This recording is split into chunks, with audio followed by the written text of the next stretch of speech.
Hi all, thought I'd do a quick video about overtaking while I've got a few minutes. So I've got 3 clips I'm going to put in here which demonstrate 3 poor decisions to overtake a learner driver.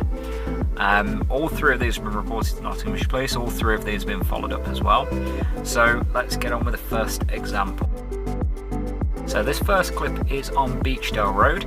As we come down this dual carriageway, it's a 20-mile-an-hour zone, and we've got the left-hand side is for parking, then you've got a cycle lane, and then we drive on the right-hand side of each carriageway.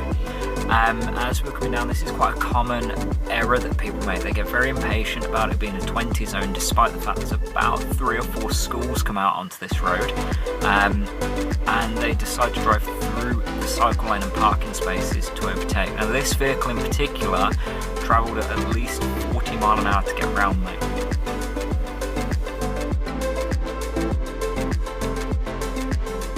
In this second clip, we're overtaken on a 30-mile-an-hour zone, which is quite narrow considering the speed limit, while we've got an oncoming car as well. Now the Pupil at this time was doing about 28 miles an hour, so for this vehicle to overtake us was definitely excess speed, and given the amount of space there is, definitely an unreasonable overtake.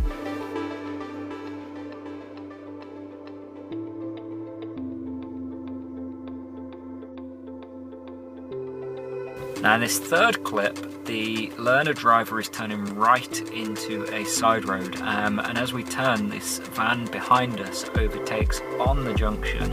As you'll see, as the vehicle comes out of the turn, the learner driver oversteers and brings the car out a little early for the parked vehicle up ahead.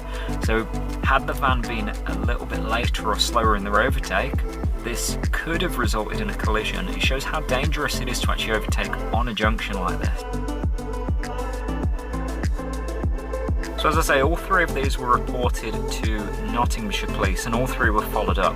Now the police won't actually reveal what the follow-up is, but it can range from a warning letter to the driver to, if they've had previous potentially, then they could end up with court summons, disqualification and so on. So when you're driving, it's your responsibility as a driver to give learner drivers more space. That's in our Highway Code Rule 217. And failing to do that is putting the learner driver, the instructor and yourself at risk, because learner drivers can be unpredictable. They can make mistakes, they can make misjudgments, and sometimes the way that things happen, an instructor may not have the time to react to correct the learner before it becomes a problem. So please take more care, please be more considerate when you're overtaking learner drivers, and please give us more space, because sometimes we get it wrong too. Thank you.